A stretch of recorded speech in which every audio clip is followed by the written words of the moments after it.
नए साल पर होगा देश का सबसे बड़ा नक्सल सरेंडर।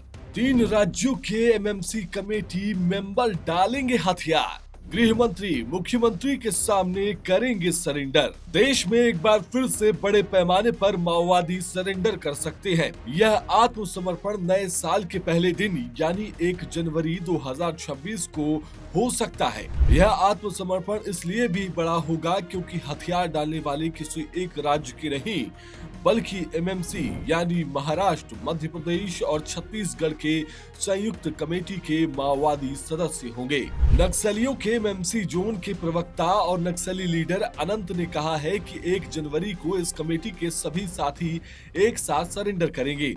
तब तक सरकार ऑपरेशन रोके, हम साथियों से बातचीत कर रहे हैं। दरअसल अनंत ने सरेंडर को लेकर एक पर्चा जारी किया।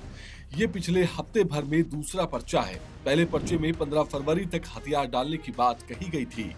वहीं अब जारी किए गए पर्चे में 1 जनवरी तक हथियार डालने की बात कही है। साथ ही मध्य प्रदेश, महाराष्ट्र और छत्तीसगढ़ इन तीनों राज्यों के मुख्यमंत्री से कुछ दिनों तक नक्सल ऑपरेशन रोकने की अपील की है। इसके साथ ही तीनों राज्यों के गृह मंत्री या मुख्यमंत्री के सामने हथियार डालने की बात भी नक्सलियों ने की है।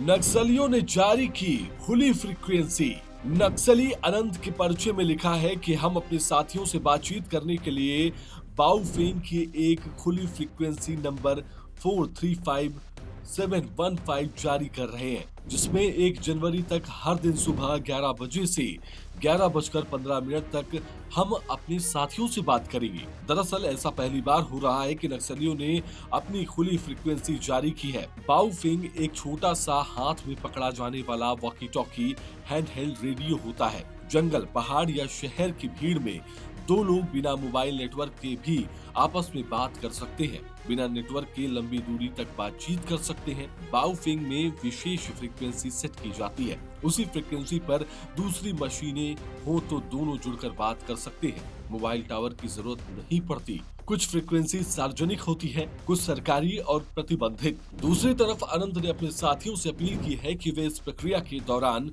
अपनी तमाम गतिविधियों को विराम दें।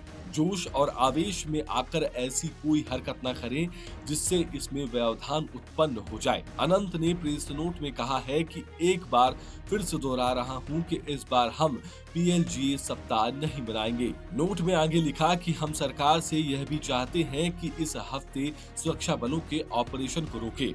पर्चे में लिखा है कि जिस तरह छत्तीसगढ़ में सतीश और महाराष्ट्र में सोनू ने सरेंडर किया है, हम भी उसी तरह तीनों राज्यों के किसी मुख्यमंत्री या फिर गृह मंत्री के सामने हथियार डालेंगे। बहरहाल इस पूरी खबर को आप कैसे देखते हैं? क्या सरकार को नक्सली लीडर अनंत की इन बातों पर विचार करना चाहिए? क्या अब ये लेटर जिसमें 1 जनवरी को आत्मसमर्पण की बात कही जा रही है, ये माओवाद का अंत एक तरीके से माना जा सकता है? कमेंट में हमें जरूर बताएं। नमस्कार।